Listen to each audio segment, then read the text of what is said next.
Good morning. Welcome. It is June 9th, 2024, and our topic today is what's love got to do with it? Not much. And of course, we're talking here about spiritual love, sometimes called agape. So we're not talking about romantic love, although that certainly is special and a good reason for living. It's not what we're talking about here. Oh, well, I'm going to go the other way. I have other things to do. So there's brotherly love, there is romantic love, and there's spiritual love, which we call agape. And that fits in with our topic today, which is really about this idea of the ministry of presence, just being present with people, with our community. And I want to start with a story.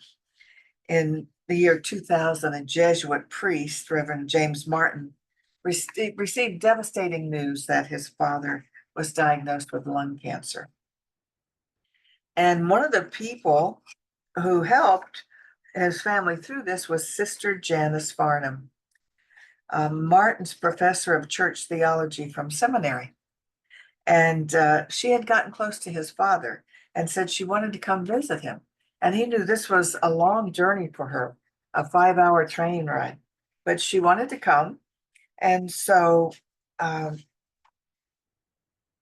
he knew she didn't have much money. He says, Catholic sisters take a vow of poverty, but she came anyway. And he said that it so impressed him, and he thought that it helped his father make a peaceful transition, which happened shortly after she visited, a week or so. But he said it was one of the most important things, one of the nicest things that anyone had ever done for him. And he said that today it changed the way he lives. It changed that he now, he said, if I find out there's a wedding, a funeral, any important event like that, if I can go, I do, because that's how we just share our presence. That is being the ministry. What I'd say it was the ministry of presence, the ministry of just showing up. And so when you show up, you're bringing your love, and we really are people who depend on each other. We depend on each other's being there for us, being for us. It means a lot to us. But that's a way of bringing your love, showing your love. And you don't have to be all gushy and all of that. You just show up. And it's important to be there. So I would like you to think about how you show up for people. And it could be big things, it could be small things. I think of Bob's work and my work, just in everything you do. You're leaving the screen. I'm leaving the screen, right? Yeah. I feel like I'm going to push you off if I can move You just on. keep moving that way. Yeah. Okay. Okay, this is fine. We're good. I want to change it, the focus a little bit. And one of the things that I discovered a long time ago is that we often think that we need to save ourselves for something that's important or valuable. And so we do a kind of unconscious screening to determine, am I going to show up for this or am I going to not show up for it? And I think without meaning to, we often spend a lot more of our time on hold mentally and psychologically than we realize we are. I realized this some time ago when I started to watch a movie. And the movie was probably 5 minutes into the movie, and I realized I hadn't been watching the movie. I had been listening to my assessment about the movie and whether I was going to watch it or not. And I recognized that it's not difficult at all to spend more time assessing a situation than being in it. And what's it like? So what I started doing was, fortunately with the technology we have, is I would go back to restart. And I realized very often in that first 5 minutes, I had lost a lot of really valuable information that was going to be shown to me later in the movie. But also in all communication, very often we're being shown things in the first few minutes of that conversation that we want to pay attention to engage us. And we're often still on hold. We're often, I'm deciding whether I'm going to join this conversation or not, even though the person I'm talking to is actually in the middle of it. And so the first thing I would say is just pay attention to whether you put yourself on hold. And if you are, can you take yourself off hold? What are you saving yourself for?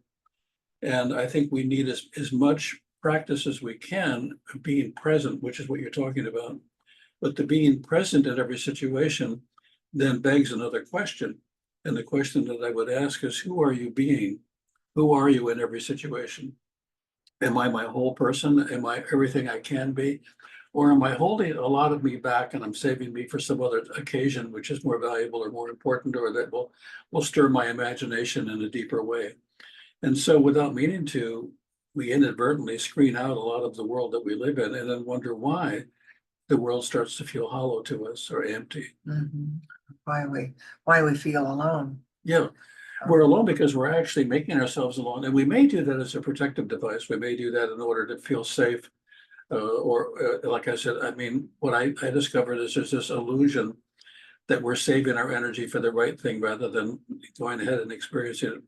Years ago, I was working in a hospital situation and I was trying to help resolve some conflict in the social area of the hospital, in the lobby. And there was a man sitting back watching me, and I didn't realize he was watching me. And when I got all done, he said, "Sir, can I talk with you for a second?" I said, "Sure." And I came over and he said, "Why do you do that?" I said, "Do what?" "Why are you so nice to people?" And he said, "And they're not nice to you. So why are you so nice?" And I said, "Well, the truth is I need to practice." And he laughed and he looked at me and he said, "Yeah, I guess we all do." And we do. We need every situation that we're in to practice kindness, practice being present, practice being our whole person. And when we don't practice that, something's missing. That reminds me of times, and some of you have had this happen, where you were leaving a job and you had a week left for you had to show up and be there for the job because you'd given them 2 weeks notice and it was your last week. And what I've noticed when people have their last week is they don't show up for that last week. They're there, but they don't show up. And We so, used to call them in the military short timers. yeah, right. So yeah, and you can see it. It's like, I'm not really here. They require my Yeah. physical presence, but I'm not here. So ask yourself during the course of your day, am I present? Could I be more present? And if I were more present, what would I want to change? What would I want to add to? What would I want to be? Because another piece of that is when you're not present, you are missing out on you and the experience of you being in that situation alive, well, and whole.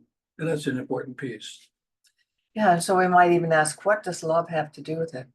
Well, we have this idea that love is to be held for special people and certain times, and otherwise it's inappropriate, but not spiritual love. Spiritual love is appropriate to give all the time. And it can be confused for for romantic love. I remember one of the first spiritual books I read, and my minister had written the book that was um, Dr. Lundy in Fort Lauderdale, and he had written a book. Then it said, when you meet someone, look into their eyes and really look into their eyes and see the real them. And so I decided to practice that. I was reading my book at an airport. I was traveling, and there was a guy, and to my way of thinking, very unattractive, and that he was serving me, and I just thought, well, let me just look him in the eyes and see the divinity in him, and I did, and then I left, and next thing I knew, he was following me down the what do you call the Right. So you had followers. the whole thing? Yes. See, it was misunderstood for romantic interest, that prolonged eye contact can be misunderstood for that. And I was in my, 20s or 30s. So it was, it was the age for that kind of thing. So I thought, whoa, got to be careful with that prolonged eye contact. So we can see the divinity in others and be kind and helpful without sending the wrong messages. But it can happen. It Well, can happen. but also part of what you're talking about is we are so unaccustomed, I think, to people being really present, that when somebody really is present for us, we're not sure what to make of Well, it. yeah, what does this It's like, mean? Yeah, wow, exactly. first off, if you look me eye to eye and you seem really interested, I wanna know more. No more It, about it may, that, yeah. it may not be romance, but it's like, wow, she sees me. When people say, yeah, he gets me, or we often don't have that happen nearly often enough. Yeah. And that's a real important piece. So obviously you can have a little thing that says I'm married, or I'm flashing little, I'm not available for an ongoing relationship, but I wouldn't mind being a friend, or hey, I love this one. It's complicated.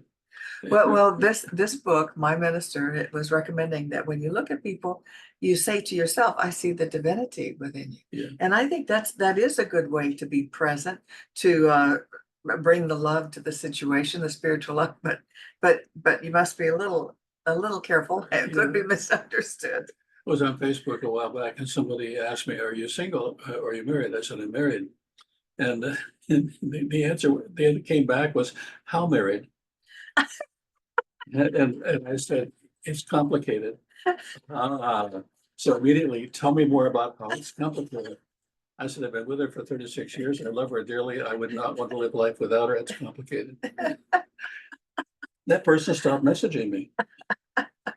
I wonder why. Yeah. Well, yeah, and a lot of people are looking for that romantic love, but I do think it's a wonderful idea and a way to be present with people. We do tend to measure, engage how much of ourselves we give away to people, because we're like you said, we're saving something. We're saving some energy, some time, and the more we can be present and fully give our gifts to people, the more we do a spiritual practice.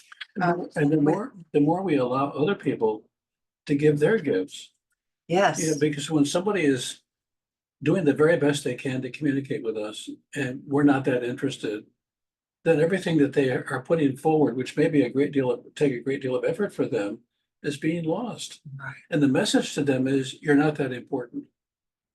And if you're not that important, then maybe I'm not that important either, because this communication is really not that important. So Martin Luther King had this to say.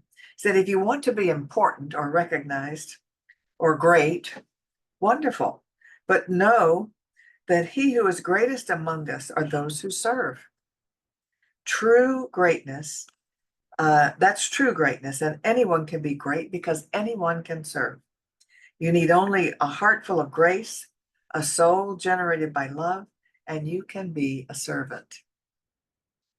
And this other one is my favorite one. This is by Ram Dass. He says, this is the vision spiritual traditions offer: service as a journey of awakening. So in other words, service to others in any way that we can be helpful neighbor, just any way that we can be helpful. That is a journey to awakening, because when you serve others in any way, a random act of kindness, we are all awakening to our spiritual magnificence when we do that, and it feels good. It feels good. It feels much, much better than being cold and aloof with others. Even though, as I say, it can sometimes be misinterpreted, I think it's worth the risk. Well, I think we need to practice. We need to practice as much kindness in as many places as we can, as much presence as we can, and then we can become more skilled at how we message that communication, how we relate to that person. And so it's an artful practice. And I think the people who do it best do it often and have refined it. Why do we think that love in any form is something that has to be spontaneous and unpracticed, or shouldn't have to be learned? The truth is that love in every form benefits from our willingness to pay attention to it in its infinite detail, in what it has to offer and how it's being expressed. And the finer the more time we spend and the more effort we put into exploring each of these areas, the better we are at it. I'm a far better artist now than I was 5 years ago, and the reason is I draw a lot. Well, and another way of thinking about this is to allow everything to be just as it is without your criticism. Mm.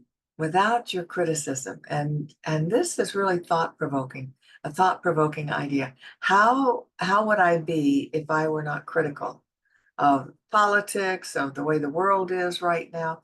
I'm so tired of hearing the world is broken, the world is broken.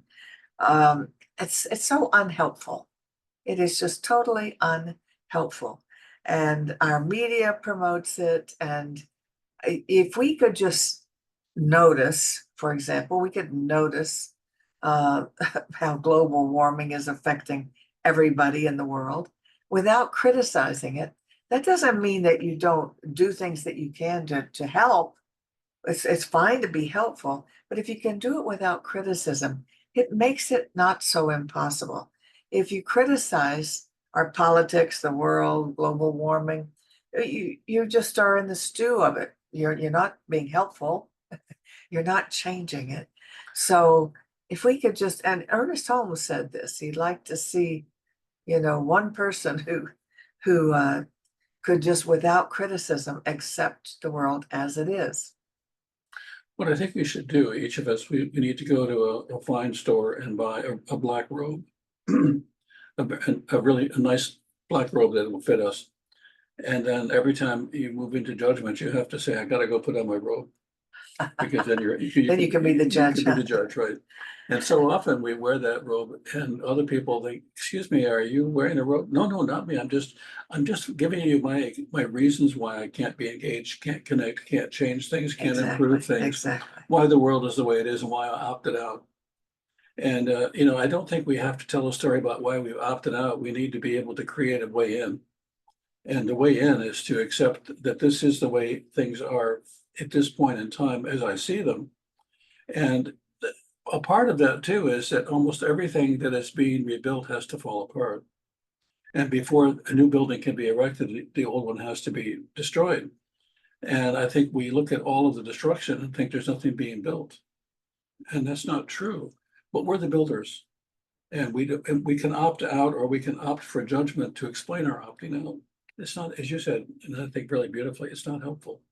Yeah, and as I thought about it, and I said, well, for myself, if I am not critical of a situation, does that mean that I'm not willing to work to change it? And at first I thought, yes, first you have to say, this is not right, this is not good, therefore let's do this, that, or the other. But it really doesn't require that. You can notice it.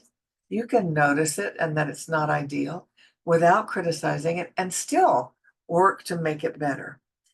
Because the criticizing of it, as you say, does nothing except stop you in your tracks. It's like, well, nothing can be done. It's awful. Mhm. And so that applies to people too. If we can just quit criticizing them, you can observe it, you can notice what you like and don't like about their behavior. But if yourself not criticizing and see if it doesn't help you be more sympathetic for their situation. Everybody has their own challenges, has their own demons to deal with, and we can love them in spite of those. We can love them spiritually. It's a bit of a big step, but in the field that I work in, when I'm not involved in ministry, which is mental health, I work with a lot of professionals who believe they have a grasp of mental health principles and therapeutic principles and all of that. But I noticed something, the people that have the least amount of experience, who have the least amount of skill in the field of mental health, believe that somehow having given a diagnosis, which is a judgment, becomes a judgment, is sufficient. I've named the thing that's wrong with the person, and that's that. They're really in the field of mental illness, aren't they? Yeah, really. So, and the people that are more skilled would say, okay, The reason we want a diagnosis is not to make a judgment, but to map out a plan that might be useful for that person for their future getting better. So it's a stepping stone, that kind of fine tuning. What have we got here? What are we looking at? The diagnosis of any situation in and of itself may feel like you've made some headway, but actually you haven't changed the condition. And so then the question is, if you have a diagnosis of the world being in trouble, what would be an idea you have for how you might change any part of that world in favor of a better world? And so we get off on being powerful enough to diagnose people all the time. I hear this, that person's a narcissist. And what do you mean, and? Well, you're still with them. So do you have a role in that? Is there something that you have? I just named it and they're bad and that's that. Well, actually, if that's true, then you need to have a game plan for how you're going to behave in your life with that person. And oh, I don't want to go there. I'm not a clinician. No, you're just a diagnostician without with no benefits. And so be careful when we name a thing or we call a thing out and make it wrong, that we're not just feeling powerful because we did that with no intention to make it better. So speaking of not criticizing, we saw on Bill Maher last night, Bill Maher interviewed John Fetterman. John Fetterman is either the senator or representative, I don't know which, but he's in Congress from Pennsylvania. He was the governor there, wasn't he? Yeah. And he was suicidal at one point and got help through mental health. Had a bad stroke. Oh, that's right. He had a stroke. And then he too. was depressed. Yeah. Oh, he was depressed after Yeah. the stroke. Yes, that's what it was. But he was suicidally depressed and he got help. And he now talks about it gladly and eagerly to share with others that there is hope when you feel like taking your own life. And he's very grateful now that he has his family again, his life again. So he was talking about that was the reason why he speaks so forthrightly. He speaks directly, forthrightly, no messing around. And Bill Maher was really appreciating about him. But he couldn't go so far as to withhold all criticism. You know, Bill Maher is kind of a dandy. He dresses very nicely and whatnot and takes pride in his slender physique. And so he said, I've got to ask you though about your wardrobe. Because of course he came in the way he always does in a sweatshirt, big black sweatshirt and Shorts. sloppy shorts just above his knees, and he's a very, very big, tall guy. So even sitting in a chair, his legs are taking up all the room, you know. And it was so funny because he just said, "I'm into comfort," you know, and I'm a big guy. It's hard to find suits that fit. So he said, I'm just into comfort. And people are trying to understand that. Not really, you know. He really couldn't get it. But does he go to Congress like that? Probably. Yeah, he does. He goes to Congress dressed that way. And well, what he said too was is that got more attention than anything that he offered on the floor. Yeah, all of the news reporters, they didn't report on what he was talking about, which could have value, and they talked about his inappropriate wardrobe Dress. for Congress. Oh, that's funny. But we just can't stop that criticizing. Right. So what if we could, you know, what if we could just look at him and appreciate him as Bill Maher did for his directness and his honesty. And he's just said, hey, I've already died once. I'm not messing around, you know, I'm saying it the way it is for me. There's no reason to be any other way. And so it was easy for me to appreciate him. So in summary, we don't have to have a near-death experience to be present. You know, what we Right. need to do is to decide that being present is better than having a near-life experience. And we don't want a near-life experience, we want a whole life experience. What I don't want to do is I don't want to get to the other side and say, you were this close to having a life. You know, no, I want to have lived it fully and as completely as I possibly can. And each of us wants to do that too, if we're willing to have the courage to show up and keep showing up in spite of the obstacles and the difficulties. And the truth is, we can do this. We can do this. And so now it's time for me to share the screen with you. We want to welcome your donations. And so I'm going to share this. We'll start here with this ways to donate to Centers for Spiritual Living of the Palm Beaches. You go to the website, cslpalmbeaches.org, and there are buttons at the top. So you click on ways to donate, and that will show you how you can donate to this organization, because we have ongoing expenses always, and we appreciate your support. So, and we do an affirmation. This is an affirmation. We're affirming our right to be supplied. As we give, we do receive, but the giving goes first. So let's say with me this affirmation. My investment today is made with the full realization that God is the source of my supply and returns it to me enriched and multiplied.